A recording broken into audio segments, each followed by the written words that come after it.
ഒരു അത്ഭുതകരമായ oil painting ആ മനുഷ്യന് കിട്ടി. അതിലെ ചായം അപ്പോഴും ഉണങ്ങിയിരുന്നില്ല. കൗതുകം മൂലം അയാൾ കൈനീട്ടി അതിൽ തൊട്ടു. പക്ഷെ വീട്ടിൽ തിരിച്ചെത്തിയപ്പോൾ എത്ര ശ്രമിച്ചിട്ടും കൈയിലെ ചായം പോകുന്നില്ലെന്ന് അയാൾക്ക് മനസ്സിലായി. ക്ഷീണിച്ച് അധികം ചിന്തിക്കാതെ അയാൾ ഉറങ്ങി. എന്നാൽ പിറ്റേന്ന് രാവിലെ എഴുന്നേറ്റപ്പോൾ അയാളുടെ 2 വിരലുകൾ മഞ്ഞളിച്ചിരുന്നു. അയാൾ ആ വിരലുകൾ ചെവിയുടെ അടുത്തേക്ക് കൊണ്ടുപോയപ്പോൾ പക്ഷികളുടെ ശബ്ദം കേൾക്കാൻ തുടങ്ങി. പേടിച്ച് അയാൾ റൂംമേറ്റിന്റെ അടുത്തേക്ക് പോയി വിരലുകൾ കാണിച്ചു. പക്ഷേ റൂംമേറ്റിന് ഒന്നും കേൾക്കാനുണ്ടായിരുന്നില്ല. അയാൾ അതൊരു തോന്നലായിരിക്കുമെന്ന് കരുതി. അയാൾ ലോണ്ടറി റൂമിൽ പോയി ഡിറ്റർജന്റ് ഉപയോഗിച്ച് കൈ കഴുകാൻ ശ്രമിച്ചു. പക്ഷേ ഒരു ഫലവും ഉണ്ടായില്ല. അപ്പോഴാണ് ഒരു ക്ലീനർ പുറത്തു നിൽക്കുന്നത് അയാൾ കണ്ടത്. കുറച്ചു ദിവസം മുമ്പ് ആ ക്ലീനർ ആ പെയിന്റിംഗിലേക്ക് ഉറ്റുനോക്കുന്നത് അയാൾ ഓർത്തു. ക്ലീനർ അവന്റെ മഞ്ഞ വിരലുകൾ കണ്ടയുടൻ ആ വിരലുകൾ മുറിച്ചു മാറ്റാൻ അവൾ ആവശ്യപ്പെട്ടു. അയാൾ പരിഭ്രാന്തനായി റൂമിലേക്കോടി.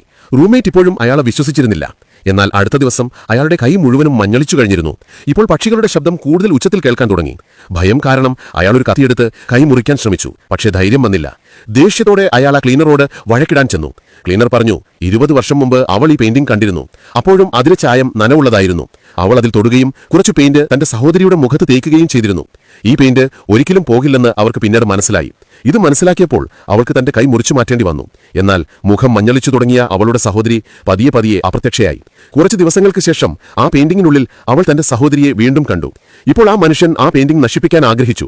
എന്നാൽ ക്ലീനർ അവനെ തടയുകയും അബദ്ധത്തിൽ അവന്റെ തല പെയിന്റിൽ തട്ടുകയും ചെയ്തു. തന്റെ തെറ്റ് മനസ്സിലാക്കിയ അയാൾ അവിടെ നിന്ന് ഓടി രക്ഷപ്പെട്ടു. എന്നാൽ ഇപ്പോൾ ശബ്ദം അസഹനീയമാം വിധം ഉച്ചത്തിലായിരുന്നു. അവന്റെ കൈ മുഴുവൻ മഞ്ഞളിച്ചു കഴിഞ്ഞിരുന്നു.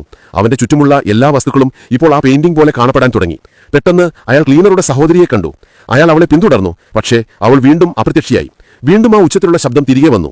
ഇത്രയും ഉച്ചത്തിൽ അവനത് സഹിക്കാൻ കഴിഞ്ഞില്ല.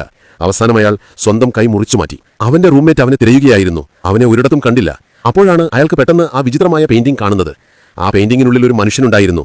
തന്റെ സുഹൃത്തിനെ പോലെ ഒരു കൈയില്ലാത്ത പെയിന്റ് ഉറ്റിക്കൊണ്ടിരിക്കുന്ന ഒരു മനുഷ്യൻ. കൗതുകം കാരണം അവനും പെയിന്റിങ്ങിൽ തൊട്ടു. ഇപ്പോൾ അവന്റെ നിഴലും ആ പെയിന്റിങ്ങിനുള്ളിൽ കാണാൻ തുടങ്ങി. ക്ലീനർ ആ പെയിന്റിങ്ങിന്റെ മുന്നിൽ നിൽക്കുന്നുണ്ടായിരുന്നു. അവളുടെ മുഖത്ത് ഒരു നിഗൂഢമായ ചിരിയുണ്ടായിരുന്നു.